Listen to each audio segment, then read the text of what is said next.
D'avoir répondu à l'invitation. Ah ben c'est moi qui suis ravi. Nicolas Lebourg, donc vous êtes historien, vous êtes un historien chercheur au Centre d'études politiques de l'Europe latine à l'Université de Montpellier. Vous êtes un historien spécialiste des extrêmes droites. Et tout le monde vous dit bonjour dans le chat déjà, bien sûr. Pour ceux qui nous écoutent en podcast, je vous salue. N'hésitez pas évidemment à nous mettre des bonnes notes, à nous commenter aussi les podcasts. Ça nous fait très plaisir, ceux qui nous écoutent. Évidemment, pour ceux qui ne sont pas en direct, je le rappelle, l'objectif de ces lives, c'est de parler d'histoire, c'est que vous puissiez profiter d'être en live pour poser vos questions et que vous puissiez profiter des échanges que l'on va avoir dans l'heure et demie qui arrive à peu près. Nicolas, voilà, on se fixe un petit peu cet horaire-là. Et puis, je pense qu'on aura pas mal de choses à dire. Évidemment, l'extrême droite, c'est un sujet qui est éminemment large. Il y a beaucoup de choses à dire, l'extrême droite en France. Comme je le disais, c'est un peu le hasard du calendrier qui fait qu'on se retrouve dans cet entre-deux tours des municipales pour évoquer ce sujet.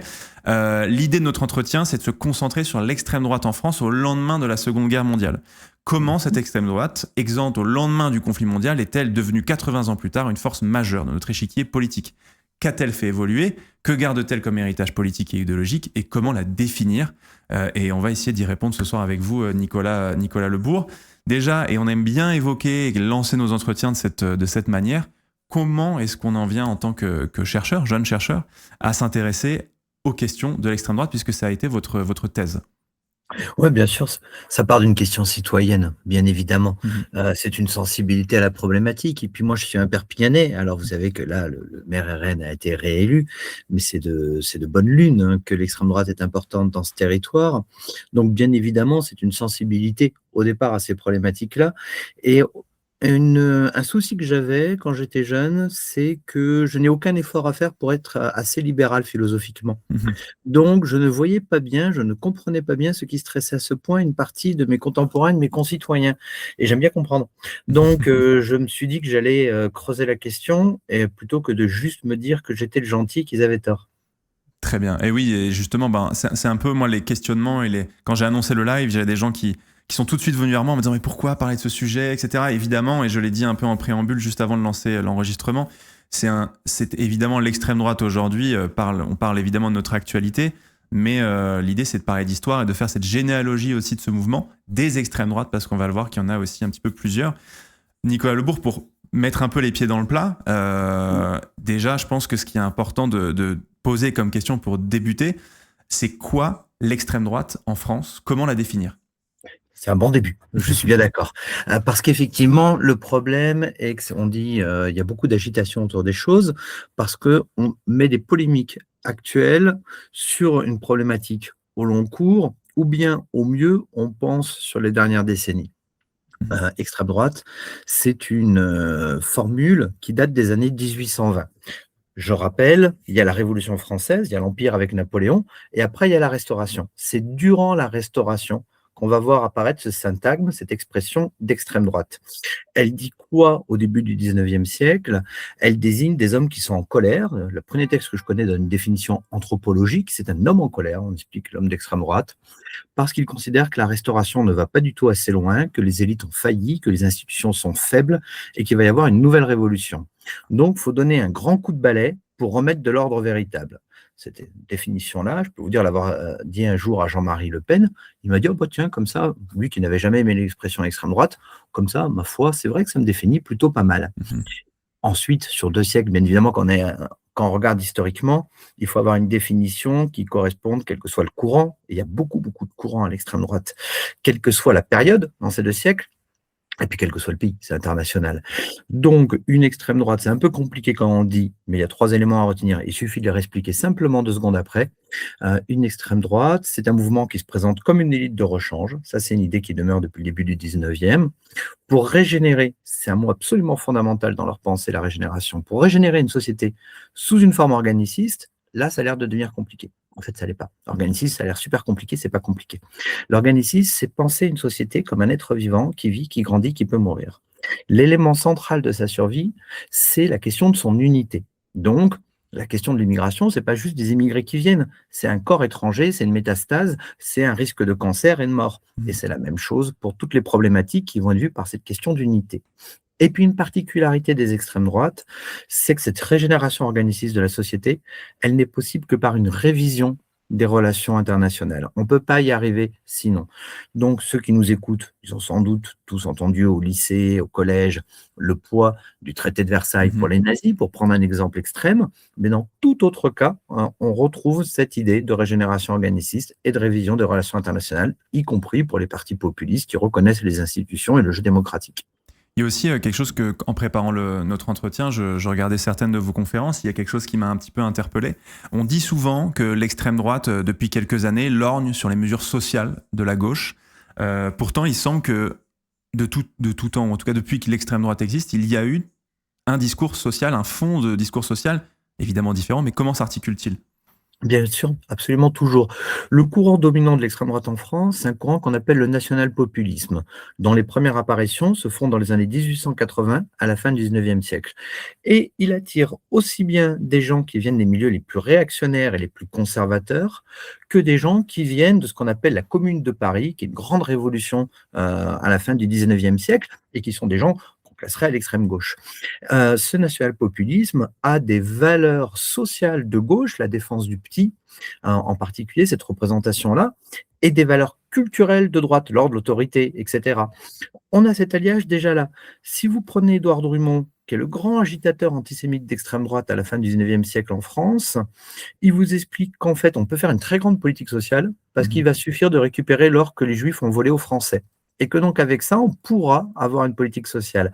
Ce qui vous montre un point, oui, il y a une dimension sociale, oui, il y a une dimension populaire, mais c'est toujours ce qu'on appelle un interclassisme. Il ne s'agit pas de faire payer des impôts aux riches, il ne s'agit pas de reprendre ou de prendre des possessions des riches pour les mettre en commun, il s'agit de trouver une solution qui permette à toutes les classes sociales de la société nationale de vivre ensemble de manière censée être harmonieuse.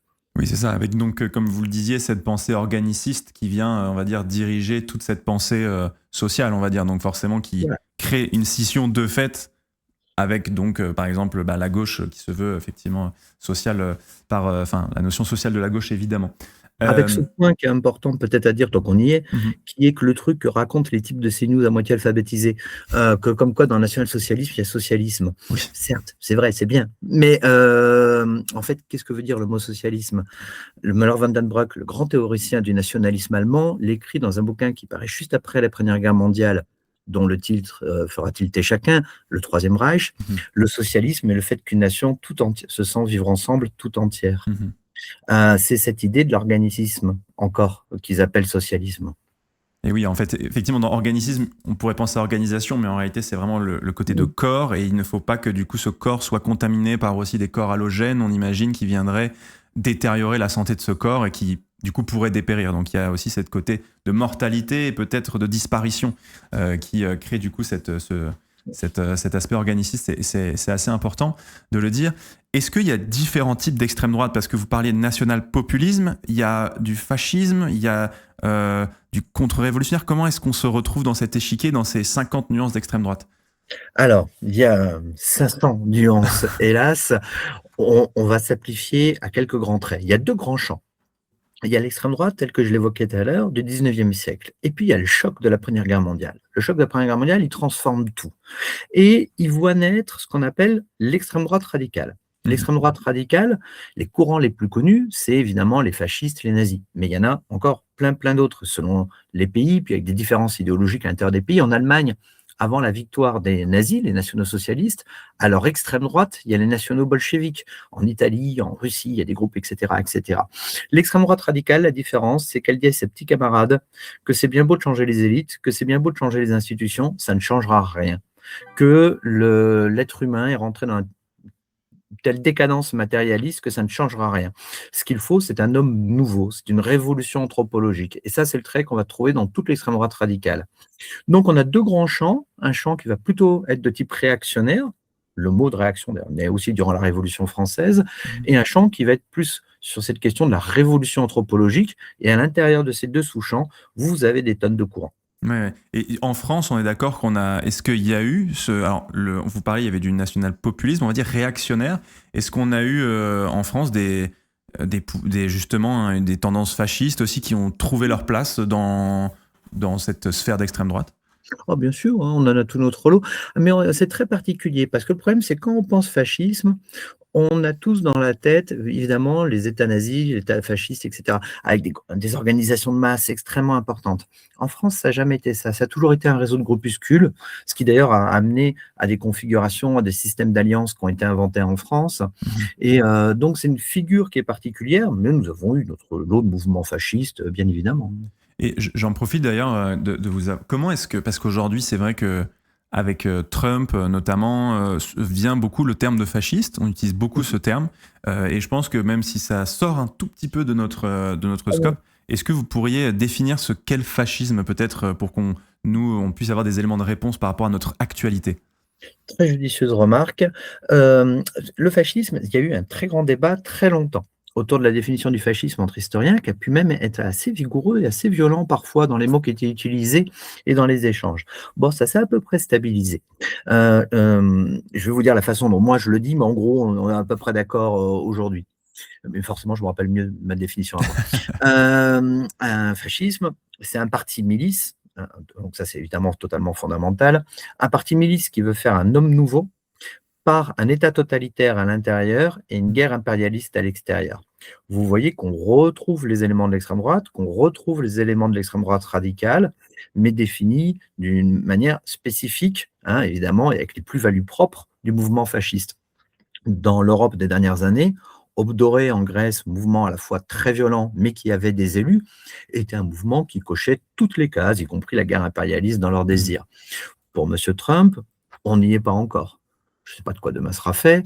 On peut, certains, craindre un processus de fascisation des États-Unis. Pourquoi pas? C'est une grille d'analyse. Ce qui paraît clair, c'est que c'est un illibéralisme, en tous les cas, qui est actuellement à l'œuvre aux États-Unis. Ça, c'est une autre case, encore un autre courant, je suis désolé.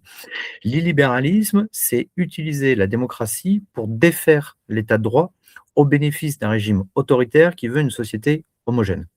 Donc là-dessus, on y est. On défait l'état de droit, on défait les contre-pouvoirs, on défait les règles juridiques qui limitent le pouvoir de l'exécutif. On est totalement, en tous les cas, dans une phase illibérale aux États-Unis et le reste, on verra. Une pente en tout cas. Il y a une pente qui est empruntée aux États-Unis. Je prends des questions du chat. Il y a The Zango du coup qui revient un peu sur ces questions de définition et qui nous demande, en partant de ces définitions sémantiques, qu'est-ce qui va historiquement différencier la notion de droite et d'extrême droite? Alors, très bonne question. Ah bah les Très gens bonne du chat question. sont super. Ils Ah sont très très bons. bravo, je sais pas monsieur, madame, je n'ai pas bien entendu, mais je remercie monsieur ou madame. C'est toujours quelque chose de compliqué qui dépend en plus, résultat, du positionnement subjectif des gens. Donc je ne connais pas les idées de cette personne, mais bien évidemment, plus elle va avoir tendance à être à gauche, plus elle va avoir tendance à considérer très naturellement que droite et extrême droite, c'est un peu la même chose. Même d'ailleurs sans être très très à gauche, François Mitterrand, ancien président de la République de gauche, mais qui a eu une vie compliquée au niveau idéologique, disait l'extrême droite, c'est encore la droite. Parce qu'effectivement, il y a un certain nombre de connivences. Maintenant, il est bien clair que c'est à la fois au niveau idéologique et au niveau des programmes, ça va faire des différences très notables. Le point de vue idéologique organiciste n'est pas celui de la droite. Le général de Gaulle, c'est un patriote, c'est pas quelqu'un qui est organiciste du tout. La révision des relations internationales pour cette révolution organiciste, pas du tout forcément quelque chose qui est au programme de la droite. La droite et l'extrême droite ont une vision du monde différente. Et l'extrême droite, c'est d'abord une vision du monde, et l'extrême droite, c'est un rapport esthétique aussi au monde, l'extrême droite radicale en particulier. Et puis dans les programmes, on va avoir des différences. La question du libéralisme, justement, vient semer le trouble. Mais par exemple, si je regarde la dernière élection présidentielle et il y a un seul candidat qui proposait très clairement un programme illibéral, qui était M. Zemmour, dans son livre au programme. Donc, c'est pas moi qui l'ai écrit, hein, c'est lui ce qu'il écrit. Il explique que s'il était président de la République, eh bien, il ne tiendrait pas compte du Conseil constitutionnel, du Conseil d'État, de la Cour européenne des droits de l'homme. Il assume complètement le point de vue libéral.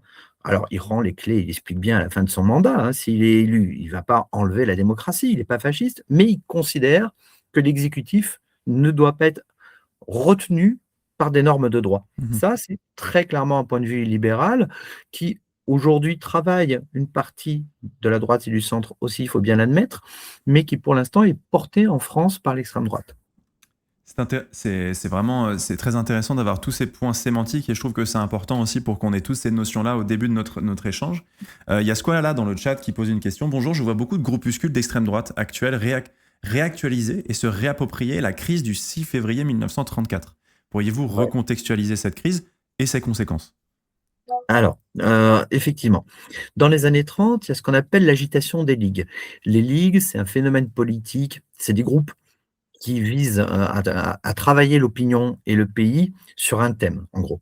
Ça apparaît à partir du Second Empire avec Napoléon III au 19e, et puis ces ligues, dans les années 30, vont être des ligues d'extrême droite qui vont créer une très grosse agitation, dont une manifestation le 6 février 34 contre les affaires de corruption qui va dégénérer en émeute, où les forces de l'ordre vont tirer, il va y avoir des morts, et donc vous savez ce que c'est en politique, quand il y a des morts, ça devient des martyrs, et ça permet de d'autant plus se légitimer politiquement.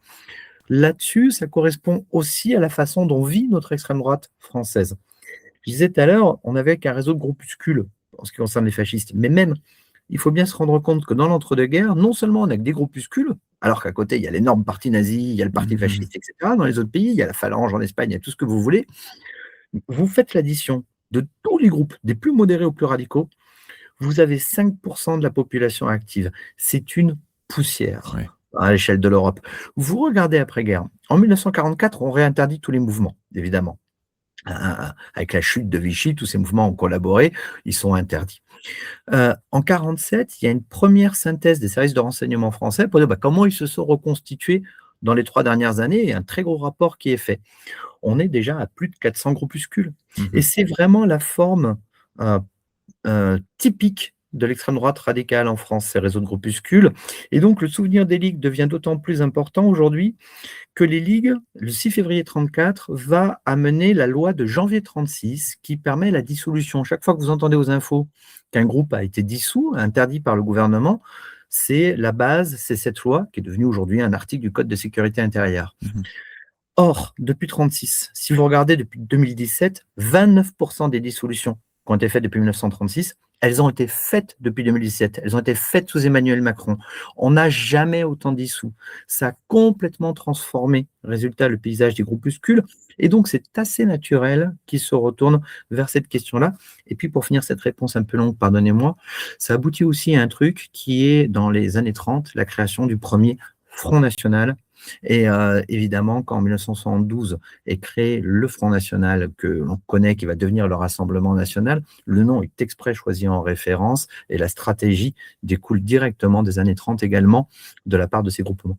Merci pour les réponses exhaustives, c'est hyper intéressant et c'est le but de ce genre de live, qu'on ait le temps de pouvoir échanger, d'avoir des réponses. On essaye les plus complètes possibles. Et donc ça qui est chouette. J'essaie de prendre un peu vos questions, mais messieurs, dames, j'essaie aussi qu'on avance dans le déroulé, puisque voilà, l'idée aussi, c'est qu'on parle de cette extrême droite d'après-guerre. Vous avez commencé un petit peu à l'évoquer, Nicolas Lebourg. Des mouvements qui vont être largement interdits au lendemain de la Seconde Guerre mondiale, liés au fait que la collaboration, Vichy. Comment est-ce que cette extrême droite va commencer à se reformer un petit peu au fur et à mesure des années au lendemain de la guerre? Alors, il y a plein de choses, ouais. D'abord, parce que les formations sont interdites. Et puis, les individus. Alors, d'abord, les grands chefs sont morts. Donc, ça résout la question. Et puis, les individus sont ce qu'on appelle épurés. Il y a énormément de jugements. Et dans les consignes, par exemple, qui sont données pour qu'on comprenne dans quel bain idéologique on est, lorsque quelqu'un est jugé, il doit tenir compte du fait, est-ce qu'il a porté atteinte à la liberté des Français et à l'égalité entre les Français. Donc les questions du racisme, de l'antisémitisme sont bien considérées comme étant des questions extrêmement structurantes et contraires à la vie républicaine. Dans ce contexte-là, vous vous doutez bien que c'est difficile. Les premiers groupes sont des groupes clandestins, avec en particulier quelques anciens Waffen-SS qui vont constituer des réseaux. D'autres vont aller vers des partis de droite en se disant il faut faire... il faut se tenir au calme, quoi. On va aller dans des partis plus modérés, on va pouvoir continuer notre vie politique, et puis on va surtout se concentrer sur un thème qu'on a à cœur et qu'on partage après tout avec beaucoup d'autres, qui est la question de l'anticommunisme, qui est donc plutôt une bonne manière de se réintroduire dans la vie politique. Et puis il y a ceux qui décident de refonder des groupuscules. Le premier groupuscule qui va être important à refonder, c'est en 1948, le mouvement Jeunes Nations, qui sera dissous 10 ans plus tard, et qui est le lointain ancêtre de dissolution en dissolution d'un groupuscule qui a présenté une liste aux élections européennes de 2024 qui s'appelle les nationalistes. Mhm. Donc à partir de là, ça se reconstruit. Les idées sont souvent rénovées, mais par exemple aussi tous les fascistes en Europe rénovent leurs idées. Il y a la question de la blanchité qui apparaît, par exemple, qui n'était pas du tout une question nazie, la blanchité. Il y a le thème de la construction européenne qui va être important pour beaucoup de gens, etc. Il y a le thème de la blanchité, il m'interroge du coup aussi sur la question de la décolonisation et à quel point est-ce que la décolonisation est à la fois un facteur de création rhétorique et aussi de catalyseur également de ressentiment pour l'extrême droite. Alors, catalyseur, ressentiment, c'est super. C'est le vocabulaire qu'il faut. C'est exactement comme ça se passe. La question, bien évidemment, de la décolonisation est une question absolument fondamentale qui va permettre d'aller polariser à l'extrême droite un certain nombre de gens qui, effectivement, ne veulent pas cette décolonisation. Alors, il faut bien voir, par exemple, dans les départements d'Algérie, il y avait eu quelqu'un, j'évoquais Drummond tout à l'heure, évidemment, qui avait eu un rôle politique, etc. Mais grosso modo, par exemple, dans les départements d'Algérie, c'était plus le centre que l'extrême droite qui pèse. Il ne faut pas croire qu'ils étaient à la base polarisés à l'extrême droite, du tout. Donc, à partir de là, ça va redistribuer énormément de choses. Il y a l'humiliation de la défaite en Indochine qui va compter, qui va radicaliser, par exemple, en particulier dans les rangs militaires, un certain nombre de gens vers l'extrême droite en considérant que le régime démocratique est trop faible pour tenir une guerre qui ne serait pas qu'une guerre de colonisation, mais qui serait le masque de l'avancée du communisme à l'échelle planétaire. En même temps, on parlait des petits groupuscules. Dans les petits groupuscules, quelqu'un comme Oswald Mosley, par exemple, quelqu'un comme René Binet en France, etc., un certain nombre de groupuscules de gens qui ont été fascistes ou nazis, se mettent à dire, OK, super, décolonisons. On décolonise. On s'en va d'Afrique, on s'en va d'Asie. Par contre, on décolonise l'Europe. On en renvoie les Africains et les Asiatiques. L'Europe est blanche.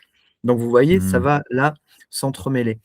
Et c'est assurément quelque chose d'absolument fondamental. Et dans toutes les questions de décolonisation, la question centrale, c'est la question algérienne. À partir de là, c'est d'ailleurs ce qui fait tomber la 4e République, bien évidemment. Mais il y a bien quelque chose qui sert de catalyseur, c'est des départements français. Et donc, ça permet aussi des passages. Vous avez quelqu'un, par exemple, comme Château-Jaubert, qui est un héros de la résistance, adulé par ses hommes. C'est un parachutiste qui, du genre, a sauté en premier avant ses hommes. Comme officier, évidemment, vous doutez bien que les soldats du rang ont du respect. Quelqu'un comme Château-Jaubert va complètement dériver vers la question de l'Algérie française et vers l'extrême droite. Wow, vous êtes hyper efficace. Parce qu'il considère qu'en fait, eh bien, c'est une trahison du pays. Et beaucoup de gens vont penser comme ça. Des gens qui ont été gaullistes vont se dire, mais c'est une trahison du pays, de la nation, que d'abandonner les départements d'Algérie. Ouais, il y a aussi ce côté de toucher au corps du coup de la nation, dans cette notion organiciste que vous nous évoquiez juste avant. Là, on est dedans. Bien sûr, et en plus, ça se croise avec l'anticommunisme. Vous voyez, chez quelqu'un comme Jean-Marie Le Pen, quand il est un tout jeune homme, il commence par détestation de l'épuration, vraiment à se socialiser politiquement. Quand il monte à Paris, tout jeune homme, après la Seconde Guerre mondiale, qui devient étudiant, il distribue un petit journal vichiste, d'orientation vichiste, par exemple. Il est un peu là-dedans, mais pas très, très marqué. Mais le moment où la question des coloniales, de la décolonisation, arrive en plus de la question du poids du communisme, là, vous avez quelqu'un qui, effectivement, se radicalise complètement, alors que même quand il est étudiant, il commence un de ses discours en disant « nous sommes tous anticolonialistes », une formule qui est complètement… mais bon, bref, il va complètement se radicaliser sous cet effet-là. Oui, en fait, je voulais justement qu'on aborde la question de Jean-Marie Le Pen, et on va y revenir juste après, mais il y avait aussi la question, mine de rien, avec la décolonisation, il y a aussi le retour des actions violentes de l'extrême droite également, avec l'OAS notamment. Et je pense notamment à l'attentat du Petit Clamart, par exemple. C'est vrai que l'Algérie française, c'est aussi ces groupuscules qui vont se mettre à jour et vont faire des actions violentes, des attentats. Comment est-ce que s'organisent ces groupuscules et comment est-ce que l'action violente fait partie de l'ADN de ces groupuscules ? Alors, bien voir, quand on regarde les archives des services de renseignement, on constate que la période de la guerre d'Algérie est la période où il y a le plus grand nombre d'activistes violents d'extrême droite. 7500 sont les services de renseignement de l'époque. Donc, c'est absolument considérable. Des années 68 aux années 2000, les services de renseignement diront que c'est 2500, cet espace. Ils disent aujourd'hui que c'est 3300. Donc, vous voyez, c'est l'estimation la plus haute et ça correspond à l'évidence au réel. Il faut bien se rendre compte que si vous prenez juste la province, selon un horrible mot, comme disait Malraux, l'année 61, il y a 404 attentats dans les départements et à peu près un quart à Marseille.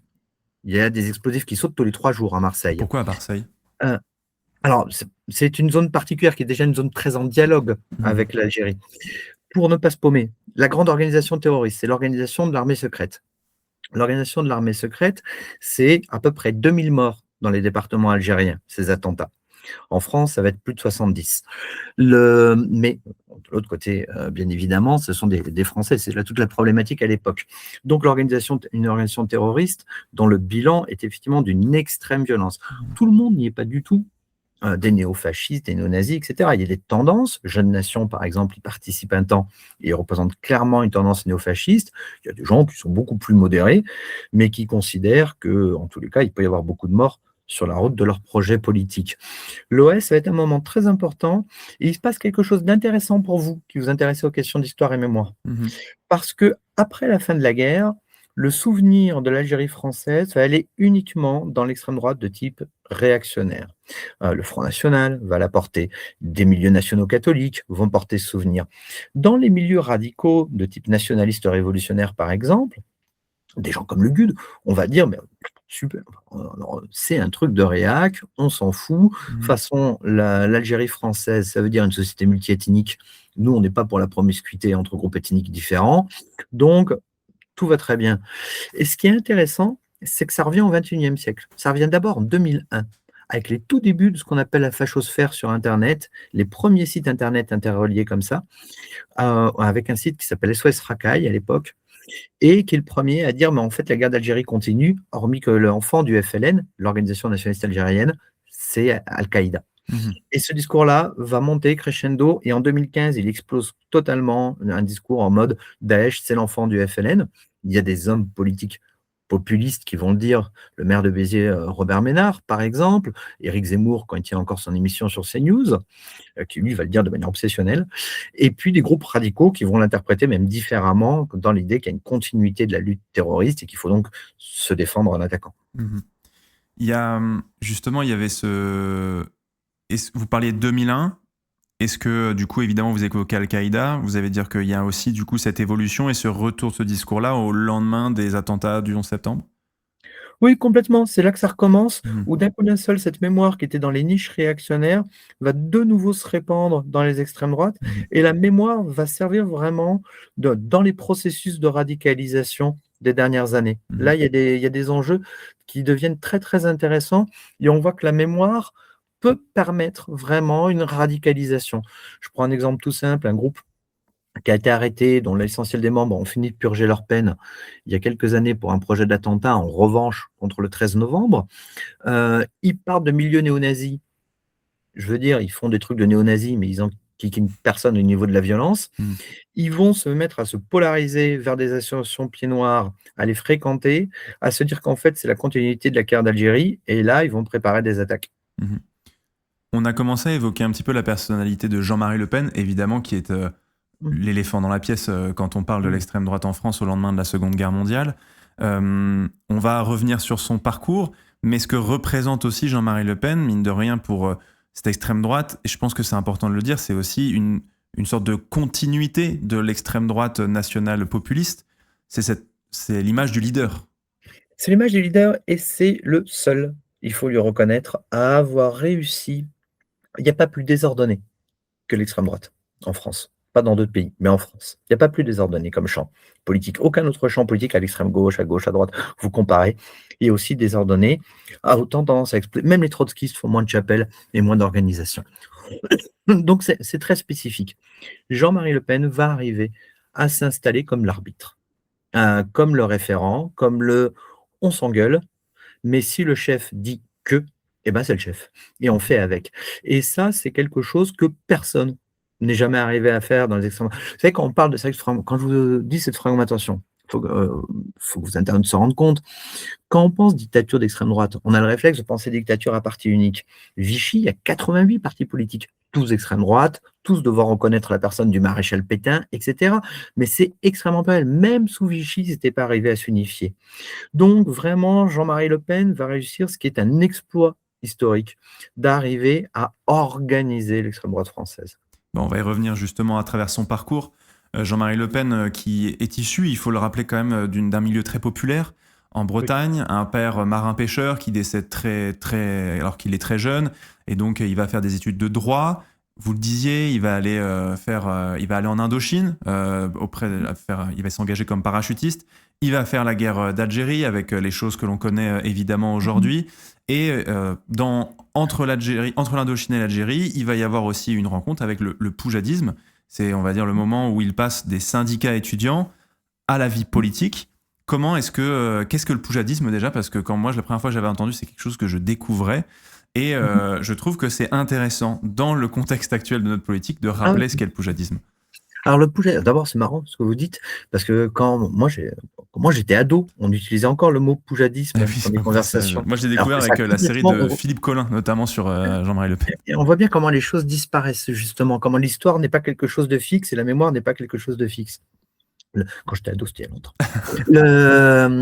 Le poujade, à la fin des années 50, c'est un petit commerçant qui entretient une agitation sur l'idée que la fiscalité est excessive, étrangle les petits commerçants et artisans. Ça part de là. À partir de là, il y a un mouvement politique qui va s'organiser autour de lui, il va avoir ce talent-là, et il va arriver aussi à y greffer la question coloniale et la question de la sauvegarde de l'Algérie. Au début, il n'est pas du tout attendu, ça compte aussi, c'est un gros impact. Il y a un autre petit parti politique d'extrême droite qui s'est monté, qui s'appelle le Rassemblement national. Et les services de renseignement qui font aussi de la projection électorale à l'époque, sont convaincus que eux vont avoir des députés et que le poujadisme, ça va pas prendre. Bon, in fine, les dizaines de députés d'extrême droite vont être ceux du poujadisme. Le jeune Jean-Marie Le Pen, là, commence réellement sa vie politique, il rentre à l'Assemblée nationale, donc vous avez à gauche sur la photo que vous avez mis Pierre Poujade, à droite Jean-Marie Le Pen jeune, pour ceux qui ne le reconnaîtraient pas d'instinct, qui ne l'auraient jamais vu qu'assez âgé. Il va commencer et il va pouvoir amener ses talents d'orateur. Pas ses talents d'organisateur, Jean-Marie Le Pen a toujours été nul en organisation. Pierre Poujade est nul aussi en organisation. Ils sont d'ailleurs largement infiltrés par des radicaux, etc., qui veulent les utiliser à leur propre avantage. Mais il y a un truc qui est super intéressant dans la question. C'est que le poujadisme, c'est 56-58, ça s'effondre totalement d'un coup. Ce qui fait qu'au début du Front National, on va dire ça va être un feu de paille, comme a été le poujadisme. Et puis le général Boulanger, que j'évoquais tout à l'heure, le début du national-populisme à la fin du 19e, ça dure 2 ans aussi, c'est du 187, du 189, et ça s'effondre. Donc on se dit, le national-populisme, c'est des coups de colère. En fait, c'est pas ça. Avec le recul, ce qu'on comprend, déjà, les problèmes des commerçants et artisans, les problèmes de la fiscalité et la question de l'Algérie ne sont pas réglés en 58 ans, on est d'accord. Bien sûr. Qu'est-ce qui s'est passé? Ce qui s'est passé, c'est qu'on a changé les institutions. On est passé de la 4e à la 5e République et que désormais, le président de la République s'appelle le général de Gaulle. Les gens qui ont un désir d'ordre, un désir de sauvegarde de l'Algérie, etc., se disent il y a quelqu'un d'extrêmement crédible, il y a des institutions stables, on n'a pas besoin d'un Pierre Poujade. Et donc, c'est assez intéressant parce qu'on voit comment il peut y avoir d'un coup une explosion de demandes d'extrême droite et effectivement, dans des circonstances historiques spécifiques, une certaine résolution de la question. Ça va prendre très longtemps. Il faut se rendre compte que dans les 1967, aux élections législatives, vous faites l'addition de tous les mouvements des extrêmes droites, vous êtes à moins de 1%. Hein. Elle va être anéantisée par le général de Gaulle qui va couvrir tous les spectres des droites. Oui, c'est intéressant. Et justement, le général de Gaulle, quand même, qui, dans la France libre, a quand même composé pendant la guerre avec des gens d'horizons extrêmement différents, allant de la gauche à la droite. Et même, je pense notamment au général Leclerc, qui a quand même était issu quand même d'un milieu très aristocratique. On peut dire plutôt issu de l'extrême droite, qui lisait bon nombre de journaux plutôt issus de l'extrême droite. Comment est-ce qu'après la guerre, justement, quand il vient mettre en place cette nouvelle... Est-ce qu'il considère ces mouvements politiques? Est-ce qu'il en parle? Est-ce qu'on sait quel dialogue il a? On sait qu'il y a l'attentat du petit Clamart, mais quelles sont les relations entre l'extrême droite et le général de Gaulle? Alors l'extrême droite participe au tout début de la déstabilisation qui permet au général de Gaulle de reprendre le pouvoir. Mmh. Le 13 mai 1958, cette phase d'agitation qui va permettre au général de Gaulle de faire tomber la quatrième et d'instaurer son propre pouvoir, les groupuscules d'extrême droite y sont. Ils ont une dent contre de Gaulle. Euh, je prends le cas de Jeune Nation, son chef a été milicien et il a des membres de sa famille, de ses amis, qui ont été fusillés à la Libération. Vous vous doutez bien qu'il ne porte pas en son cœur le général de Gaulle. Mais Mmh. c'est le 13 mai, et puis et l'histoire a ses secrets. Donc ils font avec. Ils font avec, mais bon, très vite, ils comprennent bien qu'effectivement, ils ne sont pas du même bord. Il n'y a pas. Il y a pas de possibilité. Mmh. Et donc, effectivement, ils vont plutôt être dans l'OS. Et puis l'OS, vous savez, au fur et à mesure de son échec, va avoir de plus en plus comme obsession de se donner comme prix de consolation, de rater l'empêchement de l'indépendance de l'Algérie, le fait que vous évoquiez d'assassiner le général de Gaulle, qui évidemment ne va pas l'aider, lui, à les trouver plus sympathiques alors qu'il Mmh. était déjà en désaccord. Donc, à partir de là, il va y avoir jonction. On va voir le général de Gaulle, en fait, passer l'éponge autant sur les ultras de l'Algérie française que des différents groupements d'extrême droite, etc., avec l'amnistie post-mai 68, après le grand mouvement d'agitation de mai 68 orienté à gauche, avec ces millions de personnes qui se mettent en grève, ces manifestations fleuves, il y a eu une grande peur du rouge, du communisme. Donc, De Gaulle fait une grande amnistie pour ramener tous ces gens-là, effectivement, dans la vie politique. Mais on est sur la toute fin du gaullisme, puisque le général de Gaulle va démissionner un bon an après de la présidence de la République. Le poujadisme disparaît, mais comment Jean-Marie Le Pen, lui, continue sa carrière politique? Parce qu'il a même été élu député, il me semble, sous l'étiquette Pierre Poujade.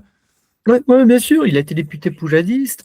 Après, ben, hélas, il va avoir des années de vache maigre absolument phénoménales, Jean-Marie Le Pen.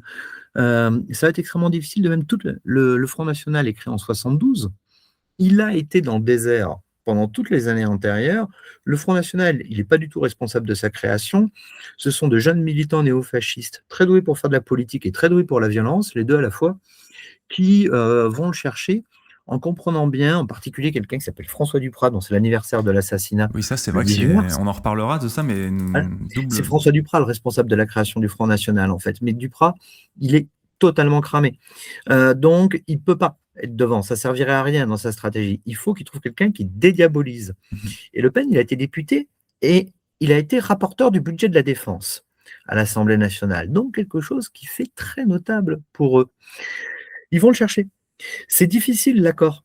Le Pen essaye de les avoir, ils essayent de l'avoir. Une semaine avant la fondation réelle du Front National, on lui dit, écoute, si tu continues comme ça, Jean-Marie Le Pen, là, les gens d'ordre nouveau, on va prendre François Brignot, qui lui aussi a l'avantage d'être vieux, pour être le premier président du Front National.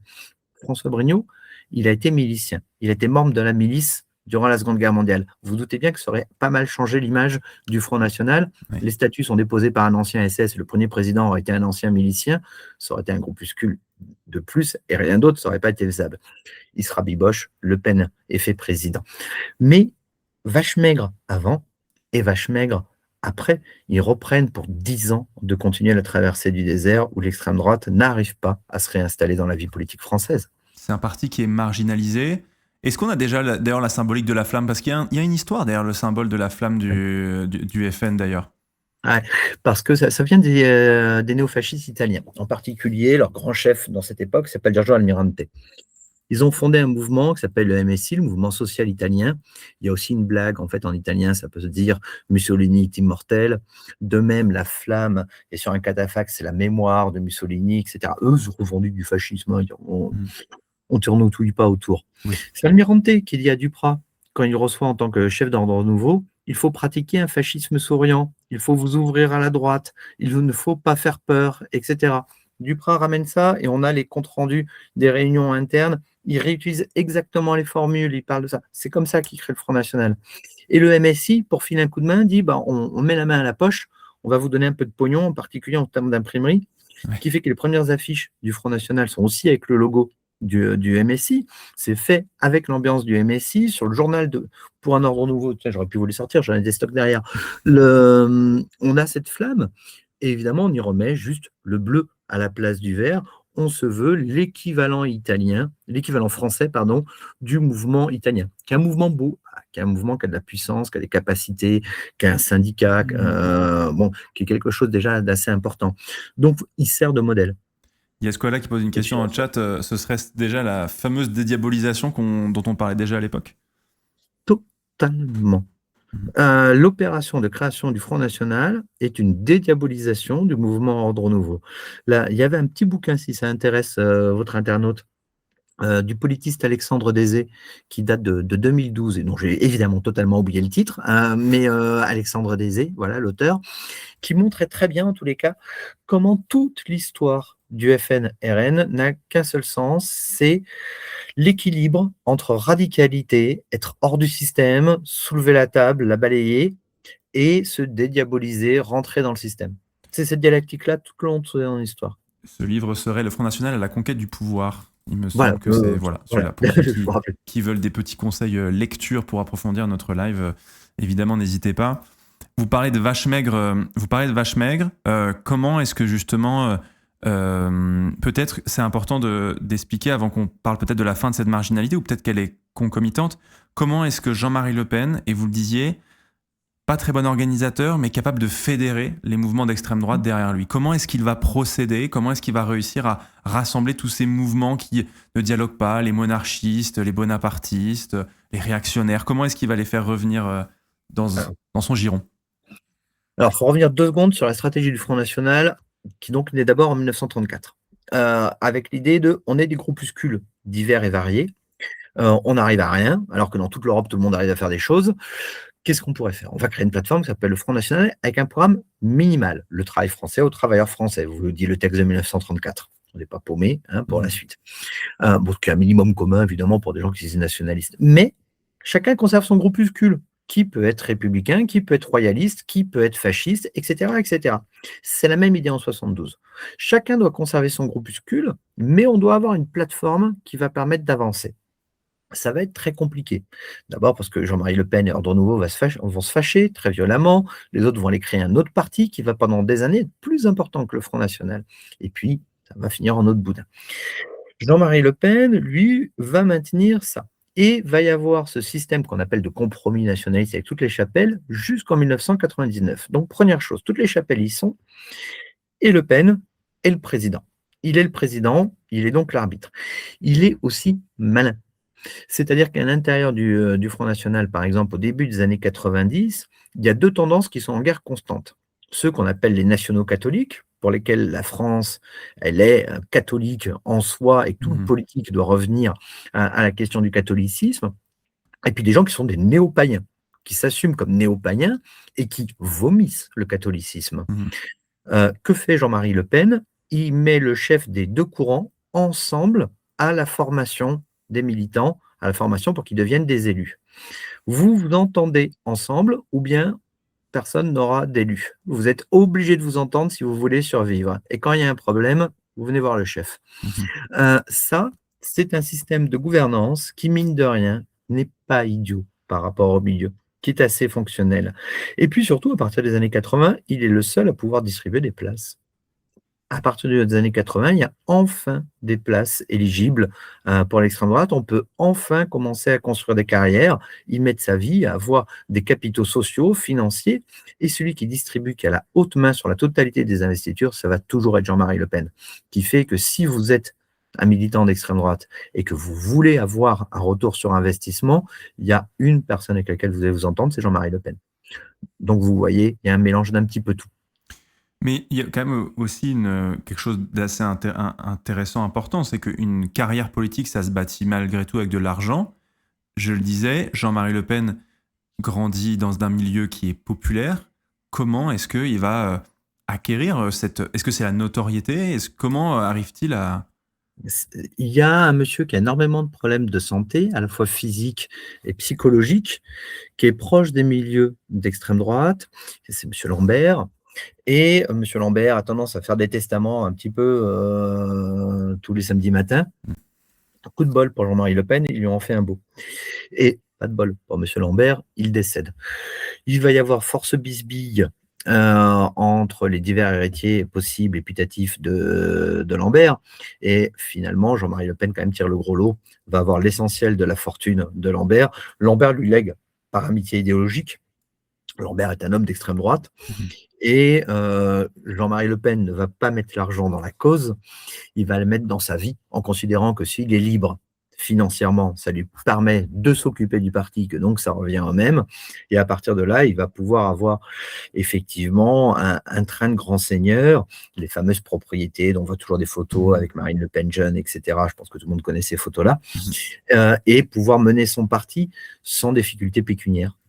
Oui, ce qui est important aussi, puisque c'est mine de rien, il faut pouvoir financer ce parti qui quand même Il y a est plein pour de le thunes coup. au départ. Hein. Oui, voilà, c'est ça. Les militants, il y a des militants de l'époque, moi, qui m'ont raconté au début des années 70, ils se mettent de leur poche pour payer les ramettes de papier, pour imprimer des tracts. Personne n'a de rond. D'ailleurs, à un moment, au début des années 70, Le Pen se dit, en fait, le nom, le logo sont peut-être pas bons, il faudrait peut-être les changer. Et en fait, ils décident de garder le nom et le logo parce qu'ils n'ont même pas de quoi payer de nouvelles affiches, Ouais. etc. Ils disent, on va même pas y arriver financièrement. Donc, c'est vraiment une situation délicate. Cet héritage change tout. Mhm. Grâce à cet héritage, il peut faire ce qu'il veut de sa vie. Je veux dire, il aurait pu juste se contenter d'être marin s'il en avait envie. Mhm. La politique, ça lui plaît. Avoir son groupuscule, ça lui plaît. Le transformer en parti, passer à la télé, à la radio, ça lui plaît. Bon, bah voilà, c'est parfait. On a. Est-ce que c'est ce. Il y a aussi quelque chose qui est très important. Vous parlez des années 80. Les gens dans le chat, Squala, parlaient de manière très intéressante aussi de comment le vivent les autres opinions, les autres partis politiques. L'élection de François Mitterrand, elle va aussi changer pas mal de choses pour Jean-Marie Le Pen. Qu'est-ce que ça va changer? Alors, ça change énormément de choses pour les extrêmes droites.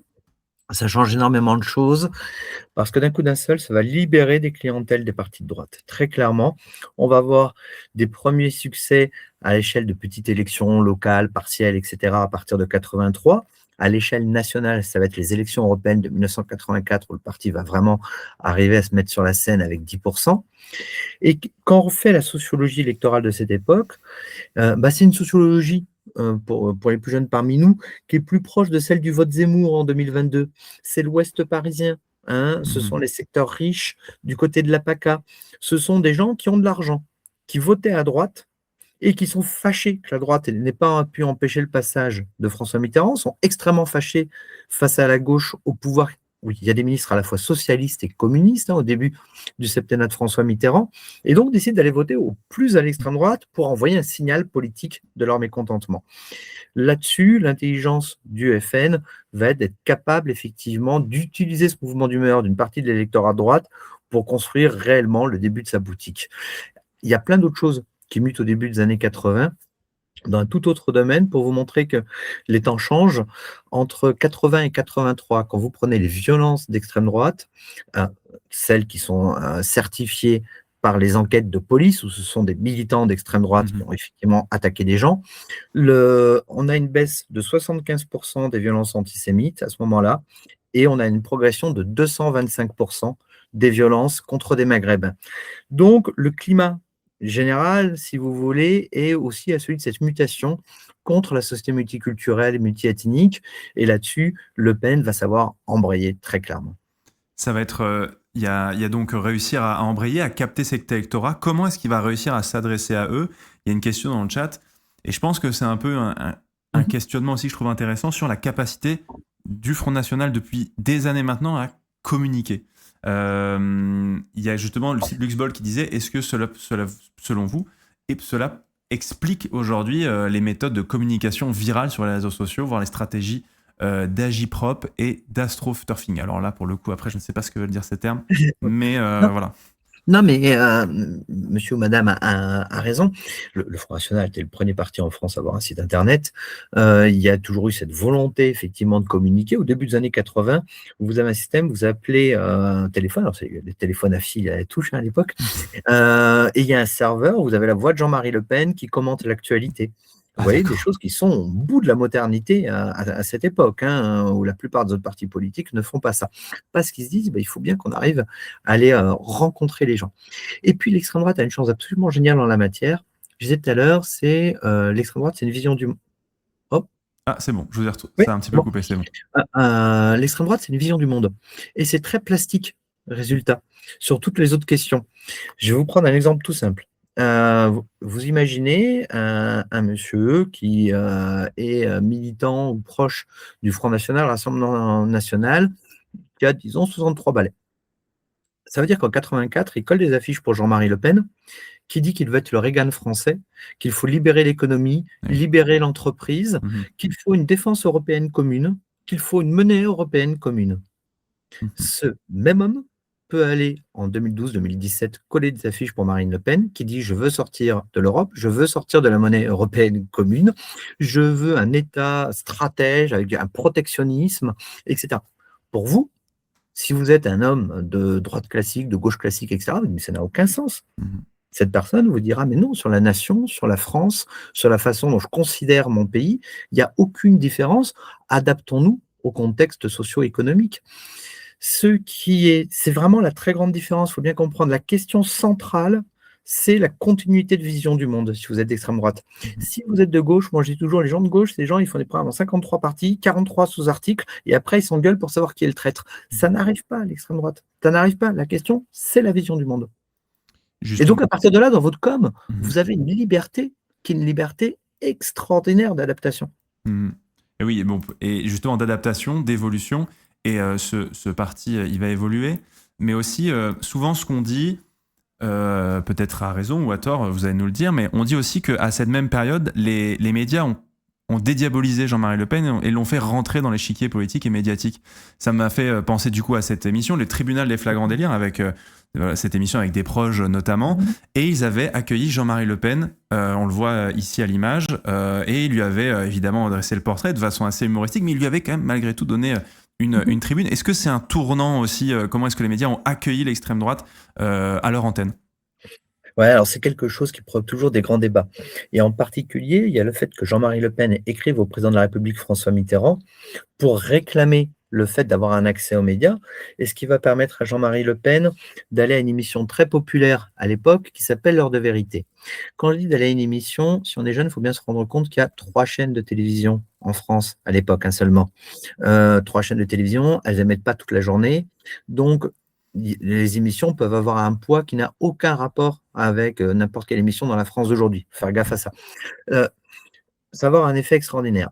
Après, on est toujours un petit peu mal à l'aise avec ça parce que alors, beaucoup de gens, par exemple, du côté de la gauche radicale, disent bah, c'est Mitterrand et les médias qui ont fait Oui. Le Pen. Mhm. Dans l'isoloir, le citoyen est tout seul.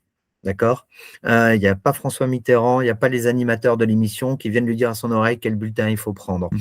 C'est une façon de prendre les gens quand même un petit peu de haut, je trouve, souvent, que d'en revenir toujours à la question médiatique. Vous savez, quand Éric Zemmour fait son carton là, avec son bouquin Le suicide français, il fait 1 million d'exemplaires et il fait le tour de tous les médias. Il Mhm. y a un économiste très à gauche qui s'appelle Thomas Piketty, Oui. qui à ce moment-là vend aussi 1 demi-million d'exemplaires d'un ouvrage. Et c'est vrai qu'il ne fait pas le tour de tous les médias, mais Piketty vend aussi le demi-million. Derrière, il n'y a pas la poussée de la gauche, le moins qu'on puisse dire, Mhm. qu'a connu la poussée de l'extrême droite. Vous Mhm. voyez, c'est plus complexe que ça, la politique. Mhm. Ça correspond, le vote, vous savez, on vote selon l'endroit où on habite, selon son genre, selon son niveau de diplôme. On peut faire des tonnes de calculs autour de ça en sociologie électorale. Et la question médiatique n'est qu'un aspect à l'intérieur de ce Mhm. panier de raisons.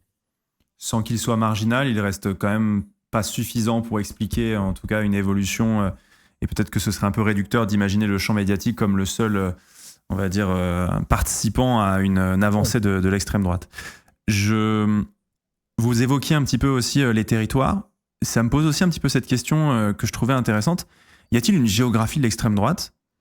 Puisqu'on parle souvent de Lyon notamment, comme évidemment dans la triste actualité qu'on voit ces derniers temps.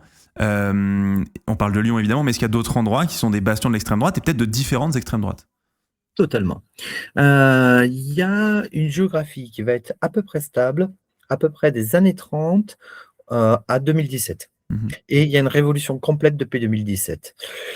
Pendant des décennies, alors moi, d'où je dis ça, j'ai bossé, j'ai récupéré sur des décennies les fichiers militants d'organisation, Oh là tout là, simplement, pour le pour boulot. regarder les territoires. Et à côté de ça, on a aussi construit des corpus de faits violents pour pouvoir comparer et voir où ça matchait dans les territoires. Mhm. En tout, encore plus de faits violents, c'est 32 000 faits, et des associations, des groupements, alors ils ne sont pas tous extrême droite, en effet. Pareil, donc, avec des évolutions, des groupes comme Nouvelle Résistance, Troisième Voie, le GUD, etc., selon les époques. Mhm. Et on met tout ça sur les cartes et on voit où ça match. En gros. Et on repart des années 30 aussi, avec le Parti populaire français et les mouvements de l'époque. Quand on met tout ça ensemble, qu'est-ce qu'on voit? Donc on part de Lyon. Lyon, c'est le cœur. C'est le cœur vraiment des extrêmes droites en France. On descend le long du couloir Comment ça rhodanien. s'explique que Lyon soit vraiment le cœur des extrêmes droites en France? Il y a plein de raisons assez délicates. Entre autres, le fait que la sociologie lyonnaise, manifestement, il y avait un petit bouquin d'Alain Chevarin qui s'appelait Lyon, les extrêmes droites, accorde une certaine tolérance à la pratique de la violence. Vous savez que même dans les dernières années, non seulement à Lyon, vous avez des violences d'extrême droite, vous avez des violences de l'ultra-gauche, on l'a bien vu là récemment, mais même les écologistes radicaux, même les écolos, utilisent la violence à Lyon, alors que normalement, dans les autres territoires en France, on n'a pas trop de problèmes avec eux. C'est un territoire où il y a une tolérance, et plus encore à l'extrême droite, qui est une extrême droite souvent assez bourgeoise. On se retrouve dans des mêmes chapelles, des mêmes églises, pardonnez-moi, où il y a un culte marial qui est assez développé. Et il y a quand même une certaine tendance à considérer que c'est les jeunes agités de la famille, mais qui font partie de la famille, pour simplifier à grands traits. On descend le long du couloir rhodanien. On arrive à Marseille. Haute zone d'agitation depuis les années 30, absolument constante. Je l'évoquais tout à l'heure pour l'OAS, ça le reste aujourd'hui. On dégage sur Nice. Là, vraiment, on est au top. C'est le secteur-là, c'est le secteur de l'extrême droite. La région parisienne, évidemment, toujours. Les Flandres françaises, il y a toujours une présence, mais toujours des groupuscules mal inorganisés. Les Flandres, l'extrémité nord du pays, Oui. si on préfère. Mhm. Il y a toujours des groupuscules, mais toujours assez inorganisés, assez peu efficaces au niveau politique. Et puis, du côté de Nantes, où il y a quand même depuis très très longtemps une belle capacité d'innovation idéologique dans les radicalités, de droite comme de gauche d'ailleurs. Mhm. Et puis quand on fait match avec les violences, on retrouve la même carte que celle de l'implantation des groupuscules. Et on constate donc que c'est beau au niveau de la symétrie, et que tout ça se passe quand même, hormis le cas de Nantes, à l'est de la ligne Le Havre-Perpignan, qui est une ligne classique. À l'est, c'est la France industrielle, à l'est, c'est l'immigration algérienne, à l'est, c'est le vote Le Pen entre 84 et 2022. Mhm. Ça a complètement explosé depuis 2017. La façade atlantique est désormais complètement occupée. Ça s'est profondément enfoncé dans les ruralités. L'ensemble du golfe du Lion, PAC la PACA, sont également impactés tant au niveau des groupuscules qu'au niveau des violences. Ça aurait été une géographie d'une remarquable stabilité, mais dont nous venons de connaître les derniers feux. C'est intéressant, on va en reparler. Il y a plein de gens qui arrivent sur le live et qui trouvent vos propos. Et depuis le début, ça fait 1 heure qu'on échange, hyper intéressant. Pour ceux qui arrivent en cours, évidemment, bienvenue à tout le monde. C'est le live histoire. Sachez que si vous avez raté le début, eh bien, sachez que ce sera disponible en podcast sur toutes les plateformes de podcast dès demain ou après-demain. Et également en replay sur YouTube, sur Rivenzi, le cercle de l'histoire. N'hésitez pas à aller vous abonner et à nous donner de la force. Ça fait évidemment très plaisir. Et voilà, on prend beaucoup de plaisir à vous écouter. Nicolas Lebourg, c'est vraiment très intéressant. On va revenir sur Jean-Marie Le Pen, on va revenir sur cette généalogie du Front National, mais vous disiez que cette carte, elle a complètement évolué depuis 2017. Qu'est-ce qui fait qu'il a évolué en 2017 ? En 2002, elle aurait pu évoluer aussi à ce moment-là avec Jean-Marie Le Pen. Qu'est-ce qui fait qu'en 2017, il y a un basculement ? Il y a plein de choses. C'est la dynamique de l'après 2015. Les attentats de 2015 ont transformé les extrêmes droites, et pas qu'en France. Et puis pas que la question des attentats, parce que la question, par exemple, de la crise syrienne et de l'arrivée des réfugiés en Allemagne a eu des impacts sur les extrêmes droites du monde entier. Donc ça crée une dynamique extrêmement importante. Vous savez, quand je parlais tout à l'heure du général Boulanger, à l'époque, on l'appelle le général revanche. Oui. Hein. L'idée de la revanche, c'est une question centrale. La question du ressentiment est une question centrale tant au niveau électoral qu'au niveau des radicalités. Donc, on n'est pas perdu autour de ça. Et puis 2017, je vous disais, à partir de 2017, une politique de dissolution. On ne peut plus avoir des groupuscules nationaux. Ça ne tient plus. Le dernier, c'est le Bastion social qui a été dissous après le saccage de l'Arc de Triomphe dans le cadre du mouvement des Gilets jaunes. Plus personne ne monte un groupuscule local, il n'y a plus national, il n'y a plus des groupuscules locaux. Ça veut dire qu'il n'y a plus de garde de chapelle. Tant qu'il y a plein de groupuscules nationaux, chacun défend son autonomie, chacun défend son corpus idéologique totalement différent et original par rapport à celui du voisin. Donc, vous avez un marché militant qui est fragmenté. Quand vous arrivez à des groupuscules communaux, on se met d'accord, on ne va pas s'engueuler entre un tel qui est plutôt royaliste, un tel qui est plutôt fascisant, un tel qui est pro-russe, un tel qui est pro-ukrainien. On est de tel territoire, on est de sa ville. À partir de là, on a une façon d'essaimer qui est très, très forte. On a une progression dans le territoire qui est très forte, mais qu'on va retrouver aussi, par exemple, dans des individus qui sont liés au projet terreau, qui reviennent depuis 2017. Il y a une quatrième phase de projet terreau qui se fait à partir de terroriste, pardonnez-moi, à partir de 2017 à l'extrême droite, où vous allez trouver des gens qui sont souvent des gens de la ruralité, qui sont des seniors, qui vivent dans des petites communes, mais qui sont très, très remontés contre la société multiculturelle et multiethnique, même jusqu'au passage à l'acte violent. Et là, on est bien arrivé à un niveau de crispation contre cette société multiculturelle et multiethnique qui est extrême et très normalisée. C'est vrai que là, en ce moment, je travaille sur un projet, sur une vidéo sur les États-Unis. Et on voit, sur l'histoire des États-Unis, l'extrême droite aux États-Unis. Et ce qu'on voit souvent, c'est que au lendemain d'une avancée sociale, par exemple aux États-Unis, c'est très clair avec les droits afro-américains dans les années 60 qui découlent sur l'élection de Nixon et de Reagan juste ensuite, l'élection de Barack Obama, l'avènement du Tea Party et de Donald Trump ensuite, on a cette notion vraiment du retour de bâton, le backlash. Est-ce que c'est quelque chose qu'on peut aussi observer en France politiquement ? C'est des choses, alors, c'est des thématiques, et en tous les cas, il y a toujours un essai. Il y a toujours un essai. On voit bien aujourd'hui qu'il y a la tentative, par exemple, dans tous les secteurs des droites à travers le monde, d'utiliser le mot woke comme un gigantesque fourre-tout qui permettrait ce retour de bâton contre lui. En même temps, il y a des logiques endogènes. Et la question des attentats de 2015 a vraiment été vécue avec une extrême profondeur dans la société française. Là-dessus, il y a bien un doute sur la possibilité de la société multiculturelle qui a été profond, sur les capacités de l'état de droit à assurer la paix civile, avec un fantasme. On a beaucoup de sentiments d'écroulement avec la question climatique, sur des questions politiques, etc. Mais il y a beaucoup de gens aussi, ce point de vue qui était un point de vue réservé à des toutes petites minorités, qui ont le sentiment que nos sociétés pourraient s'écrouler et aller vers la guerre civile. Tout ça légitime, bien évidemment, des issues autoritaires et des possibilités autoritaires. Et puis, si vous m'accordez 2 secondes, bien sûr, allez-y. Je vous fais un truc compliqué, mais vous allez voir, ça a du sens. Bien sûr. Je disais, l'expression extrême droite apparaît dans les années 1820 après la Restauration, après la chute de l'Empire de Napoléon. C'est la période du Congrès de Vienne, où sont redistribués les pouvoirs à l'échelle de l'Europe, d'accord ? L'expression nationale, le mouvement national populiste apparaît à la fin du 19e, après la défaite contre l'Allemagne, en réaction à la perte des départements orientaux. L'extrême droite radicale naît de la Première Guerre mondiale. Le nationalisme blanc, ce qu'on appelle le nationalisme blanc, ses racines sont en 1942 avec la globalisation du front de l'Est. Les extrêmes droites de type Geert Wilders, qu'on appelle le néopopulisme, naissent du 11 septembre 2001, en disant on est une rénovation des extrêmes droites dans ce monde-là. Depuis 2015, depuis 2014, l'invasion de l'Ukraine, depuis 2015, la question syrienne, aujourd'hui, bien évidemment, l'Iran, Israël, Palestine, etc., on est sur un schéma qu'on voit depuis 2 siècles. Résultat, si je remonte au Congrès de Vienne en 1815, depuis 1815, dans les grandes crises de redistribution du système de relations internationales, l'extrême droite a toujours muté, vous voyez. Tous les courants des extrêmes droites sont apparus dans une crise de redistribution des relations internationales.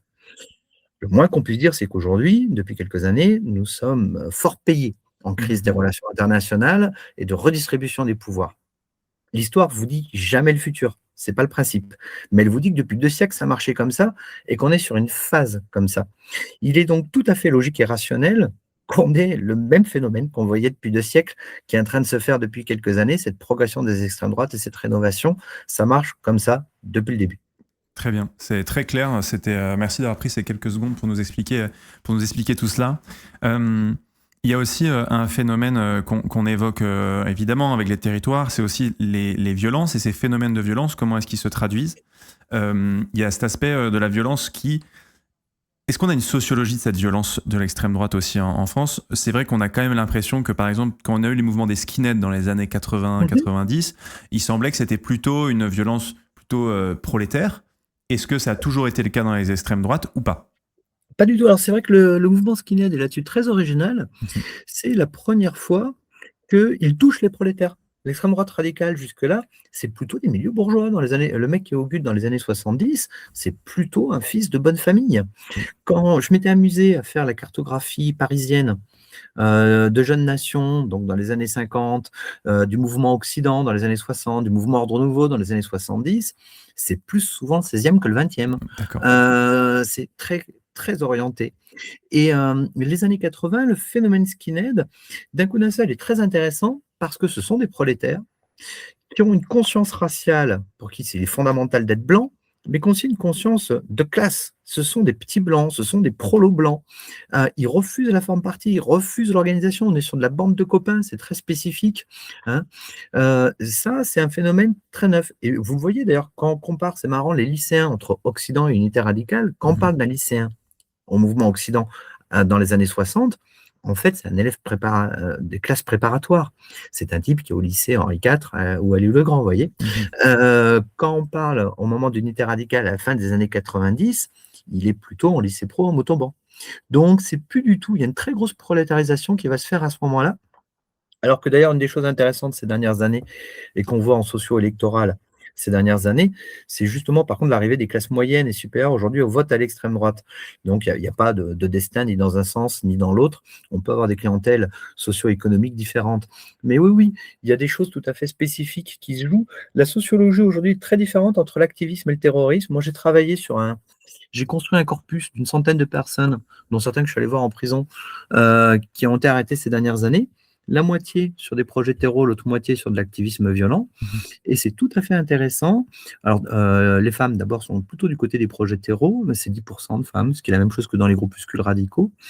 Et puis, ce que je vous disais, du côté des terreaux, on a des gens qui sont diplômés, qui sont plutôt seniors. Et on va avoir du côté des groupuscules activistes, ceux dont on parle à chaque dissolution, c'est là que vont être les jeunes hommes. Ils vont être au contraire dans des villes nettement plus importantes, souvent, même si le cœur reste des petites villes, mais on va en trouver vers les métropoles. Mhm. Et là, c'est les groupuscules, effectivement, radicaux, avec une idéologie, un nom, etc., affirmés dans l'espace urbain. C'est vraiment pas les mêmes clientèles la Mhm. plupart du temps, sauf une petite tendance terreau qui est bien connue pour l'attentat de Christchurch, avec 51 morts en Nouvelle-Zélande dans des mosquées, fait par un monsieur qui s'appelait Brenton Tarrant. Ce courant s'appelle l'accélérationnisme. Et l'essentiel des accélérationnistes qui ont été arrêtés en France ces dernières années, qui préparaient des attaques, étaient des très jeunes hommes. Mhm.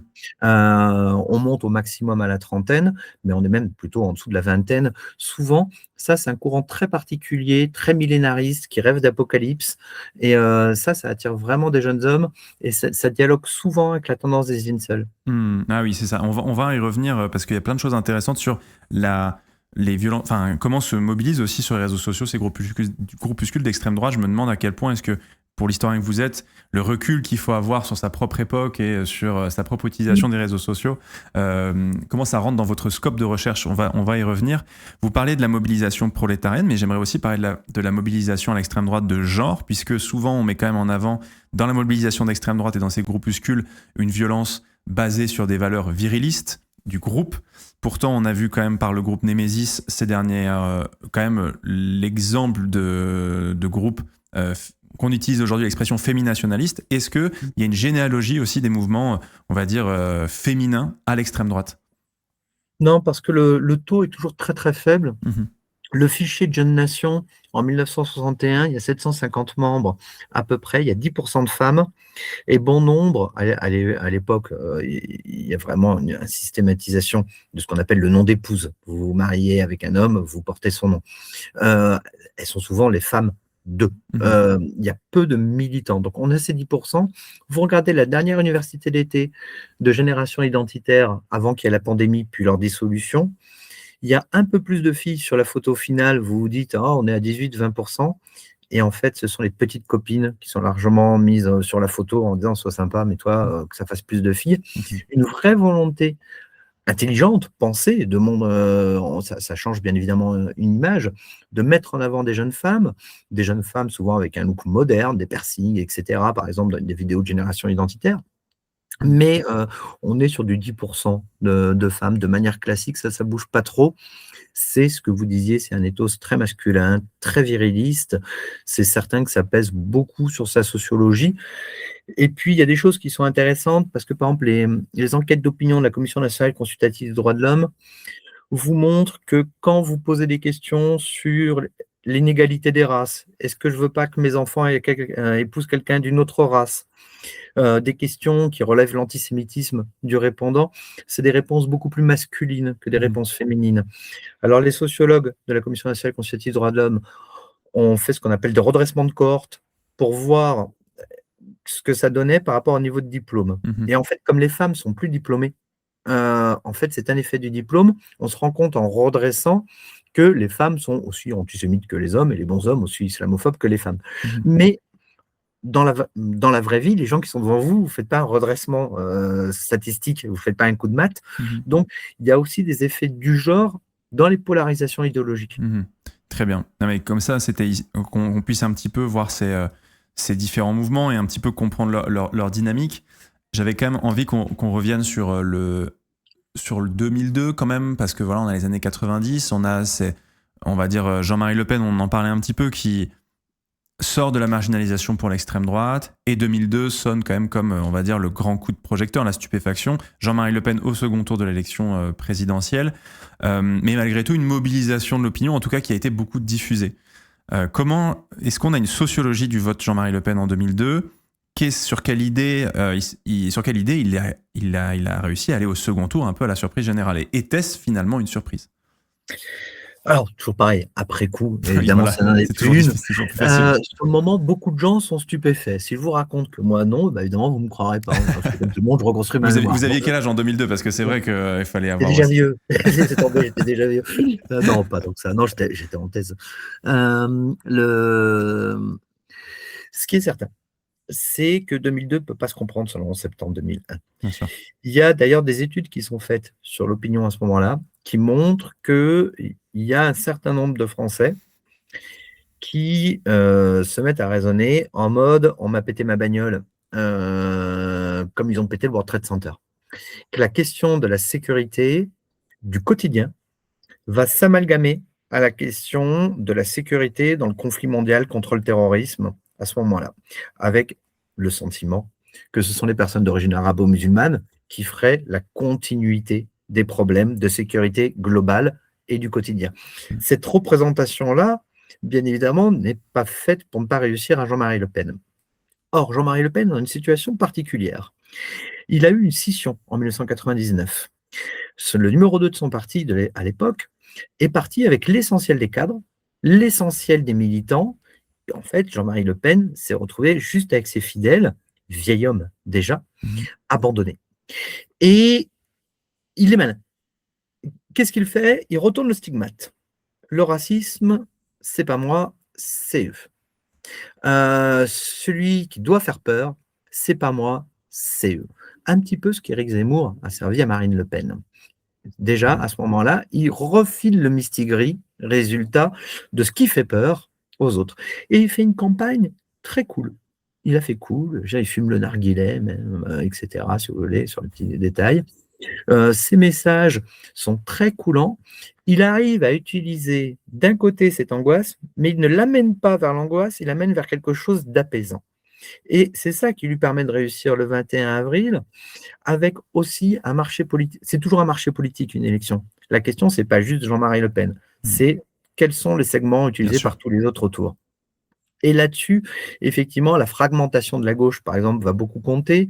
Le jeu de l'ancien Premier ministre Lionel Jospin, qui a un très bon bilan, une baisse de chômage, une cagnotte fiscale, on ne sait pas comment dépenser le pognon, ça paraît incroyable, etc., ne va pas se positionner sur son segment politique. Il va vouloir faire une campagne de second tour directement. Bref, les différents acteurs ne vont pas forcément être très très bons en stratégie. Et Jean-Marie Le Pen va se retrouver effectivement au second tour parce que le marché politique est fait à ce moment-là pour lui. Oui, effectivement, c'est important de dire qu'il n'arrive pas sur un champ politique qui est vide. C'est un champ politique qui est évidemment plein. Juste les propositions et le contexte fait que voilà, Jean-Marie Le Pen tire son épingle du jeu. Et qu'est-ce que ça va être ? Est-ce qu'il y a un bouleversement après ? Est-ce que, on va dire, après avoir été largement battu au deuxième tour par Jacques Chirac, mine de rien, il y a aussi quelque chose d'important sur le duel Chirac-Le Pen. Il y a quand même quelque chose d'assez important, et notamment cette phase un peu du bruit et l'odeur, cette fameuse déclaration de Jacques Chirac qui, je ne sais plus quel cadre de Jean-Marie Le Pen lui avait dit ils préféreront toujours l'original à la copie. Ouais. Euh, ouais. Et je note les deux. Vous venez de mettre le pied sur les deux grandes questions, en fait. Les lecteurs préfèrent toujours l'original à la copie, ça date des années 70. C'est François Duprat qui invente cette formule, qui va la dire à Jean-Marie Le Pen. Mais Jean-Marie Le Pen va la répéter des milliers de fois dans les médias dans les années 80, pour des Français des années 80, c'est vraiment une phrase de Le Pen. Pourquoi Duprat lui dit ça? Jean-Marie Le Pen, quand il se présente à l'élection présidentielle de 1974, c'est facile à retenir, il fait 0,74% des voix. Vous voyez 0,74% des voix. Comment développer ce Front National? L'idée de Duprat, c'est, à l'époque, le Front National dit c'est soit le Front populaire qui gagnera, les socialistes et les communistes, soit le Front National. C'est un parti anticommuniste. Le président de la République est de droite, le Premier ministre est de droite. Pourquoi allez-vous voter pour un parti avec des anciens terroristes de l'OAS, des anciens collabos, etc., toute cette image très négative, alors que vous avez un président, un Premier ministre de droite, tout va très bien. Ça ne peut pas marcher. Ça ne peut pas marcher. Duprat le comprend. Et il dit il faut aller sur un thème que les autres ne travaillent pas. Il observe ce qui s'est passé dans quelques pays européens et il invente un slogan. 1 million de chômeurs, c'est 1 million d'immigrés en trop. Et Jean-Marie Le Pen ne veut pas de cette idée. L'immigration, il n'y croit pas trop comme thème, c'est un aspect comme ça, mais ce n'est pas quelque chose d'important. Duprat le fait tester par des militants néofascistes qui sont ses camarades, sur des tracts, etc. Il voit les réactions. Et puis, au fur et à mesure, il arrive à l'imposer. Ça devient le slogan officiel du parti pour la législative de 78. Et dans les années 80, le slogan sera updaté avec la hausse du chômage. Ce sera 2 millions de chômeurs, 3 millions de chômeurs au fur et à mesure. Pour dire, vous voyez bien, on avait raison. L'idée de Duprat, c'est que sur cette idée-là, effectivement, ça impactera l'électorat. Peut-être pas de beaucoup, mais d'assez pour que les quelques points qui manquent au parti de droite, ils viennent les rechercher, en reprenant les arguments et le ton du Front National.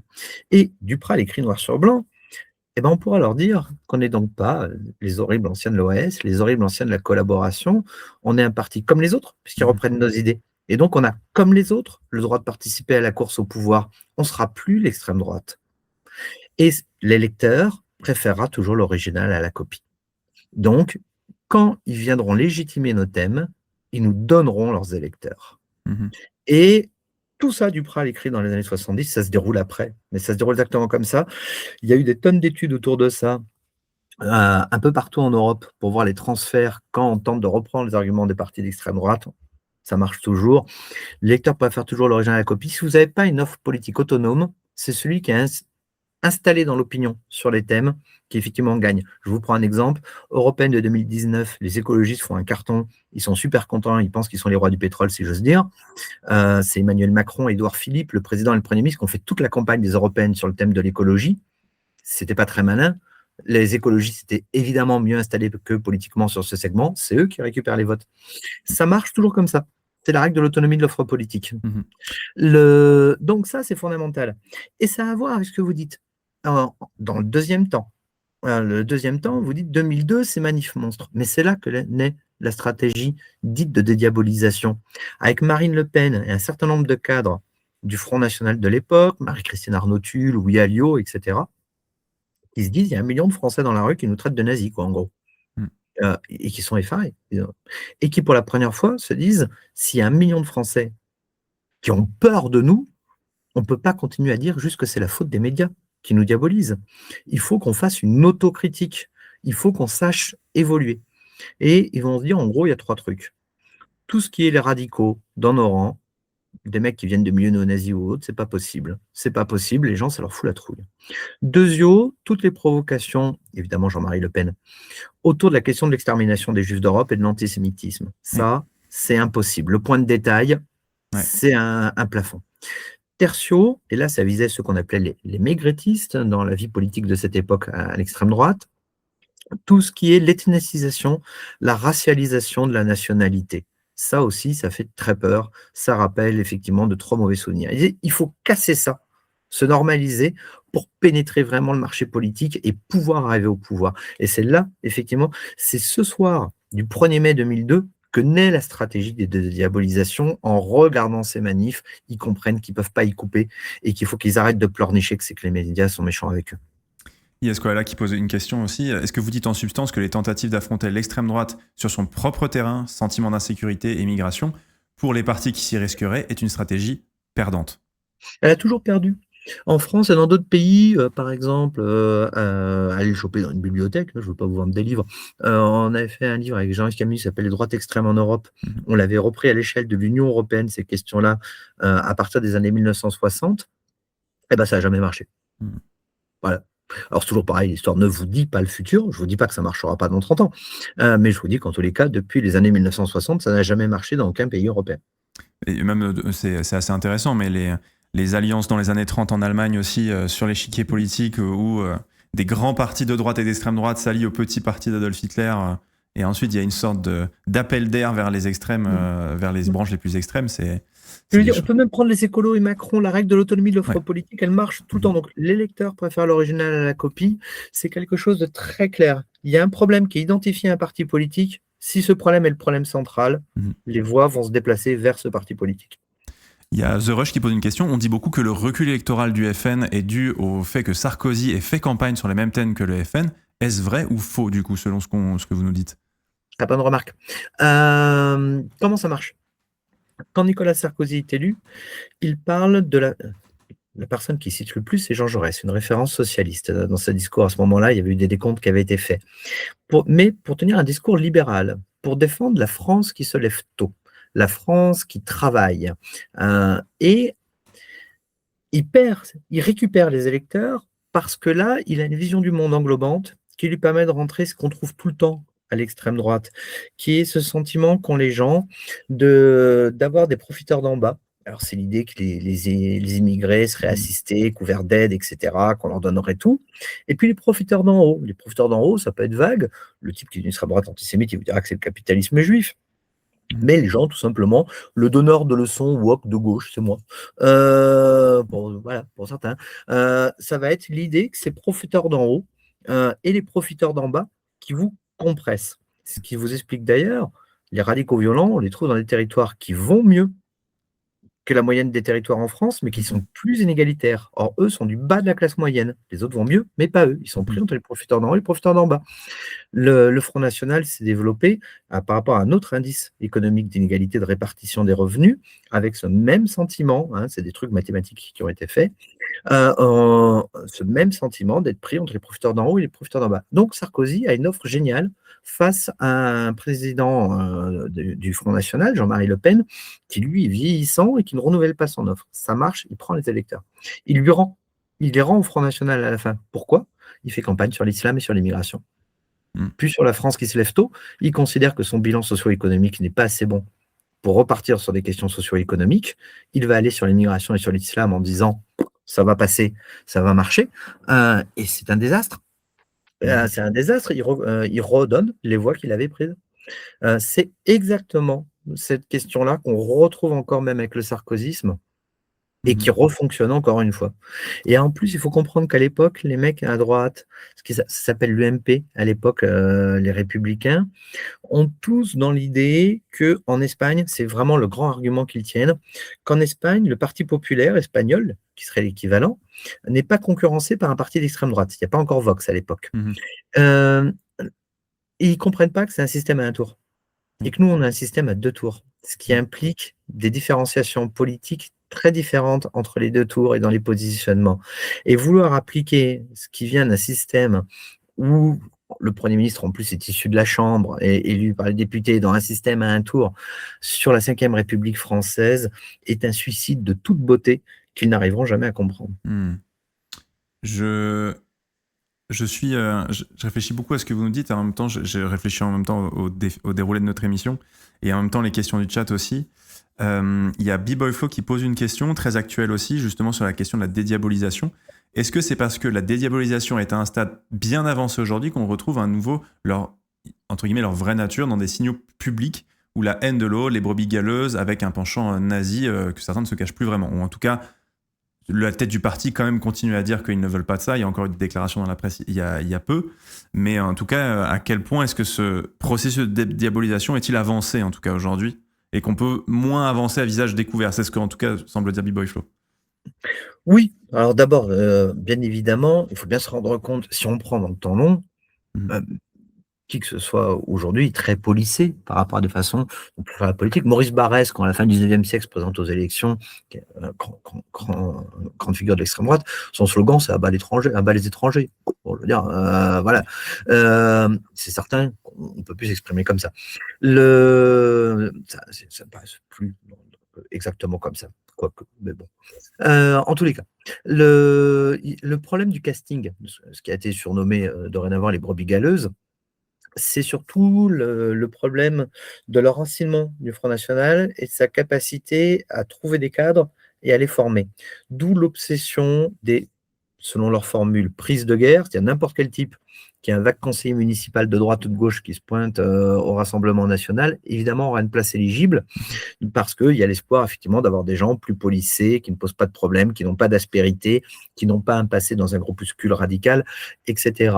Le, tout le long du développement du Front National Rassemblement National, il y a eu des grandes déclarations, on va faire une école des cadres, on va faire de la formation, on va caster de manière impitoyable les candidats pour qu'il Mmh. n'y ait plus de personnes qui soient ce qu'on appelle aujourd'hui des brebis galeuses. Et ils ne sont jamais arrivés parce que c'est un parti qui n'est pas bien organisé, structurellement, qui n'a jamais été bien organisé, et qui donc n'arrive pas effectivement à tenir son recrutement. Mmh. Donc ça, c'est pour eux une vraie difficulté. Après, la question du disciple et de l'indicible, c'est des questions qui bougent aussi. Et je vais vous prendre un exemple pour que ce soit très clair. En 1997, Jean-Marie Le Pen dit qu'il croit dans l'inégalité des races. Ouais, formule Mmh. choc qui évidemment occupe l'espace médiatique, formule violente Mmh. sur laquelle il revient, il insiste, il assume, etc. Et puis, Jean-Marie Le Pen a commencé donc sa vie politique en 1948. Il s'est découvert croyant dans l'inégalité des races en 1997. Vous voyez que quand même, ça n'a pas été rapide. Qu'est-ce qui se passe? En fait, il parle à ce moment-là à son parti, qui s'est considérablement radicalisé. Mais donc, ces radicaux, on l'a évoqué tout à l'heure, il y a une scission. Ils s'en vont tous. Mmh. Au contraire, maintenant, il joue le mec sympa qui dit: «Vous voyez, je n'ai plus les radicaux», et il le dit même aux médias: «Les racistes sont partis», et Mmh. il les traite de racistes. Il ne dit plus donc d'inégalité des races. Qu'est-ce qui se passe? Au moment où il fait son propos, il y a un sondage annuel, celui de la Commission nationale consultative des droits de l'homme, où on demandait déjà depuis plusieurs années: est-ce qu'on doit avoir le droit de dire dans une campagne électorale que les races sont inégales? Vous avez une explosion des réponses oui, Mmh. après que Jean-Marie Le Pen ait dit ça. D'un coup d'un seul, tout le monde se dit: «OK, on peut y aller». Mais Jean-Marie Le Pen ne le dit plus, ça se réeffondre. Mmh. Donc, il a dit quelque chose et les autres se sont tenus autorisés, puisque lui le dit dans les postes de télévision, moi je peux bien le dire. Mmh. Mais si lui ne le dit plus, je ne le dis plus non plus. Les règles du disciple et de l'indicible, elles bougent beaucoup, hein. C'est des choses qui sont pas du tout fixes dans le temps. Mmh. Et donc, là-dessus, ça demande des stratégies. Il y a aussi une question de stratégie dans le Rassemblement national, on l'a bien compris, avec Jean-Marie Le Pen, qui est le leader, qui caractérise ce national-populisme Mmh. traditionnel en France. On a quand même vu, et vous l'avez évoqué, il y a eu quand même des tentatives de scission dans le Rassemblement national. Il y a eu une tentative, en tout cas, de faire tomber le chef. Mmh. On l'avait vu on l'a vu donc en 99. On l'a vu une tentative un petit peu similaire avec Florent Philippot, aussi à un moment donné avec Marine Le Pen. Comment la question de la gestion du chef et de la place du chef au sein de la spécificité de l'extrême droite en France, qui est le Rassemblement national qui a réussi à rassembler tous ces groupuscules derrière cette Mmh. bannière-là, qu'est-ce que ça veut dire? Alors, ouais. Alors, il faut bien voir, dans le national-populisme, il y a l'idée que, donc depuis le 19e, que face aux élites qui ont failli, il y a un sauveur qui va venir du peuple. Mmh. Et ce sauveur va devenir, par exemple, le président de la République, et il va diriger à coup de référendum par-dessus les élites. Les élites sont des parasites, et il va diriger directement avec le peuple à grands coups de référendum, la République référendaire. Donc ça, c'est un cadre intellectuel assez constant. Avec cette idée du chef est très importante, mais dès les années 80, vous avez tout à fait raison, un certain nombre de cadres qui ont profité du développement du parti se disent: «Oui, mais il y a tout le temps des scandales avec les provocations de Jean-Marie Le Pen. En fait, ça marcherait mieux sans lui, le pénisme». Mmh. Il va y avoir différentes scissions, différents groupuscules, Espace Nouveau, le MNR, etc. Ça va jamais marcher. parce qu'il manque cette figure charismatique derrière laquelle les gens peuvent se reconnaître, se projeter, et qu'effectivement, ça n'a jamais fonctionné. C'est fondamental dans l'alchimie. Et alors, des fois, effectivement, avec Monsieur Philippot, qui était absolument convaincu que c'était lui qui avait créé le Front National quasiment, et que les gens votaient pour lui. Donc, ça crée effectivement des volontés de faire des carrières en pensant qu'on va être meilleur que les autres. Aujourd'hui, ce qui est très intéressant, c'est que le Rassemblement national réussit quelque chose qui paraissait franchement quasiment impossible sur le papier. On serait vu il y a 20-30 ans, on se serait projeté dans l'avenir, on aurait dit non, c'est pas possible. C'est d'avoir deux figures du chef, deux figures du sauveur. Là, avec Marine Le Pen, Jordan Bardella, Dieu sait que c'est pour un courant national populiste, c'est pas évident tellement cette question de l'incarnation est fondamentale. Et Dieu sait qu'ils l'ont réussi pour l'instant jusque-là. Il n'y a qu'à voir, effectivement, leurs résultats sont égaux dans les sondages, dans les intentions de vote, selon que ce soit l'un ou que ce soit l'autre. Ils sont arrivés à décupler la figure du sauveur. Ça, c'est un vrai tour de force. Justement, de ce Rassemblement national qui semble, où le leader semble émaner du peuple, avec la famille Le Pen, avec aussi du coup Jordan Bardella qui met beaucoup en avant ses racines populaires. Il émane un autre parti quand même aujourd'hui, qui est Reconquête, qui au contraire est mené par quelqu'un qui se positionne plutôt comme un intellectuel, plutôt issu du monde des médias. D'extrême droite, Reconquête et Zemmour sont-ils les héritiers? Alors, il y a deux choses. Vous vous rappelez tout à l'heure, on a dit, quand la dédiabolisation, la stratégie dite de diabolisation est née, ils se sont dit, il y a 3 écueils. Avoir des radicaux, faire des provoques sur la question de l'extermination des Juifs d'Europe et les Juifs, et puis la racialisation de la nationalité. Monsieur Zemmour a une boutique concurrente à créer pour sa présidentielle. Qu'est-ce qu'il fait? Il crée un parti qui est un compromis nationaliste, qui est ouvert aux radicaux. Vous vous souvenez, le meeting de Villepinte, les militants des Zouaves, un groupe néo-nazi, sont présents, vont casser la gueule aux militants de SOS Racisme qui arrivent avec des t-shirts non au racisme. C'est un compromis nationaliste, il y a tous les courants dans Reconquête. Ça n'existait plus. Résultat. Qu'est-ce qu'il fait? Il parle du maréchal Pétain qui a sauvé des Juifs. La provoque sur l'extermination des Juifs d'Europe qui n'existait plus, effectivement. Et quel est son thème? Le grand remplacement, l'ethnicisation, la rationalisation de la nationalité. Les 3 éléments que Marine Le Pen et ses équipes ont définis en 2002 comme étant ce qui empêchait le Front National d'arriver vers le pouvoir, c'est ceux qu'Éric Zemmour a repris à l'automne 2021 d'une manière très claire. Ça veut dire quoi? Ça veut dire qu'effectivement, depuis 20 ans, ces questions-là n'avaient pas été travaillées. Ça lui a taillé un espace médiatique extraordinaire, très clair. Il a occupé l'automne 2021, on voyait que lui. Quoi. Par contre, il fait 7% et Marine Le Pen fait 42% au second tour. C'est elle qui a raison. Pour arriver à un second tour et pour gagner, manifestement, je veux dire, démonstration par les faits. Mais ce qui est intéressant, c'est qu'aujourd'hui, il crée avec Reconquête, même s'il semblerait quand même qu'il va se faire grand remplacer par Sarah Knafo quand même à plus ou moins long moyen terme, il crée avec Reconquête une boutique illibérale, clairement orientée contre l'état de droit, orientée contre la société multiculturelle et la société multiethnique, tout à fait libérale en matière économique. On est vraiment dans un illibéralisme très assumé, avec un impact sur le vote catholique qui est quand même pas négligeable d'ailleurs, ce qui est rare à l'extrême droite. Et il peut servir de réservoir au second tour au Rassemblement national. Avec, on le voit, sa sociologie électorale des gens plutôt bourgeois qui ne votaient pas à l'extrême droite et qui là y vont parce qu'ils aiment bien le style, parce qu'il n'est pas interventionniste économiquement comme Marine Le Pen, et que c'est pas que les bourgeois sont moins racistes que les autres, c'est qu'ils ont plus d'argent à défendre. Donc, il y a des gens qui se sont habitués grâce à lui à aller voter à l'extrême droite, et c'est plutôt un effet bénéfique pour le Rassemblement national au second tour, puisque ça permettra ensuite de les mettre dans l'assiette d'une éventuelle victoire électorale au second tour. Oui, il y a beaucoup de gens, enfin, en tout cas, il offre, certains disent, est-ce que ça a servi le Rassemblement national, etc. En tout cas, c'est une autre offre à l'extrême droite. Ça, c'est quand même assez fou de se dire qu'il y a 2 propositions bien distinctes aujourd'hui en France à l'extrême droite. Oui. Mais comme il y a 2 tours, ça peut se régler bien. S'il y en a un à 40%, l'autre à 10%, ça sert juste à arriver à 50%. Donc, c'est certes en concurrence, mais c'est aussi en complémentarité. Il serait sur les mêmes segments sociaux que Marine Le Pen, ce serait un vrai problème. Mais s'il continue juste à travailler des segments sociaux qui étaient jusque-là non atteints, c'est parfait pour tout le monde. Hmm. Pour le Rassemblement national, enfin en tout cas pour l'extrême droite. Oui, bah oui, oui, Euh, évidemment, oui, en se mettant de leur point de vue. oui, bien sûr.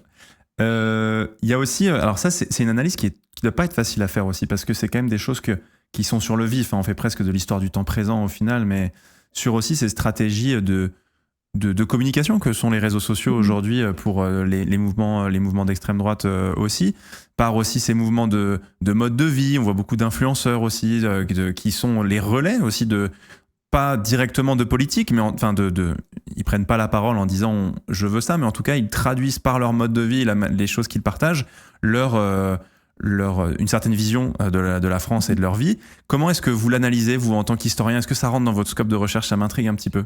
Alors, je me suis associé avec une formidable politiste pour travailler sur ces questions-là, Mhm. qui s'appelle Marion Jacquet-Vaillant, qui, elle, est très, très forte sur toutes ces questions. Et là, sur une étude qu'on a fait l'année dernière, Marion Jacquet-Vaillant a absorbé 140 000 messages sur des boucles Telegram Mhm. de l'extrême droite radicale. À partir de là, on les a passés dans les logiciels de cartographie sémantique pour savoir comment les gens discutent et comment ils se trouvent. Alors, c'est super intéressant. Puis elle a aussi fait ça avec Twitter.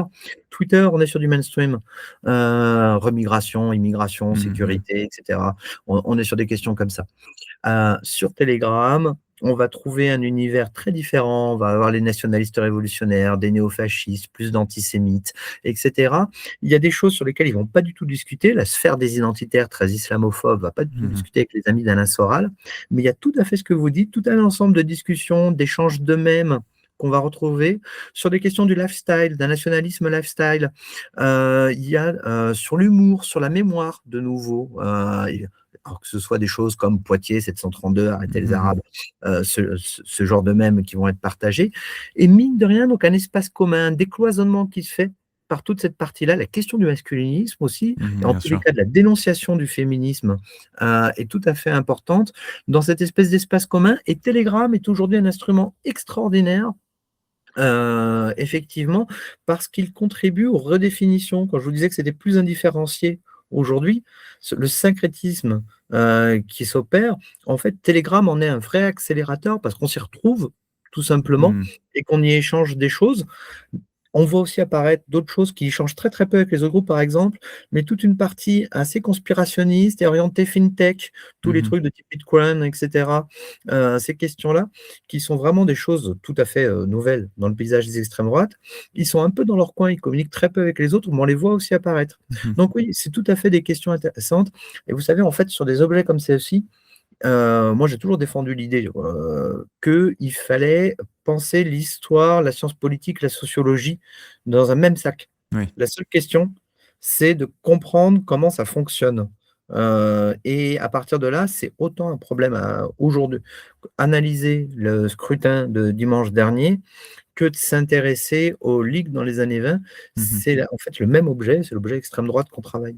Justement, on parlait du vote de cette dernière semaine. Est-ce que vous avez eu le temps de réfléchir, de l'analyser ou de moins de... J'ai juste regardé chez moi à Perpignan, D'accord. en bon Perpignanais, où on a des choses intéressantes parce qu'on fait par exemple, sur les indices de corrélation, on peut calculer des choses sur ce qu'est le marché d'offres politiques. C'est-à-dire que plus il y a de bulletins dans l'urne, est-ce Mhm. que c'est celui de tel ou tel candidat qu'on va retrouver?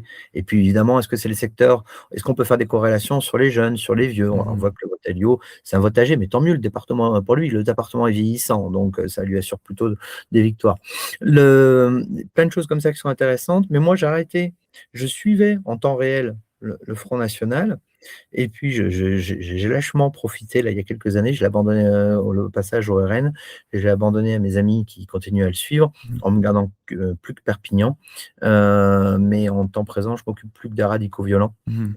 Et puis ensuite des questions historiques. Mais je suis le parti il y a 20 ans. Bien Euh, sûr. je considérais que j'avais le droit de le laisser aux autres. Voilà, en tout cas, il y a une chose, même s'il est, évidemment, là, je vais vous demander de sortir un petit peu du rôle de l'historien, mais même s'il est impossible de prévenir l'avenir, quelle évolution vous intrigue à l'extrême droite dans les années qui arrivent? Évidemment, il y a une élection l'année prochaine, une élection présidentielle, mais quelle évolution vous intrigue, vous intéresse sur ce que va être l'extrême droite dans les mois, les années qui arrivent? Dans les évolutions, dans les tendances neuves, les objets que je trouve intéressants, alors moi, je pense toujours que l'intérêt de l'extrême ou de la périphérie, des petits phénomènes marginaux, Mmh. c'est que ça vous permet en fait de comprendre, c'est un niveau d'ébullition qui vous permet de comprendre ce qui se passe au cœur de la société. Je pense que l'underground, ça explique le mainstream, que la périphérie, ça explique le centre et on peut travailler comme ça. Je trouve qu'effectivement un phénomène que j'évoquais tout à l'heure comme les incels, c'est absolument passionnant.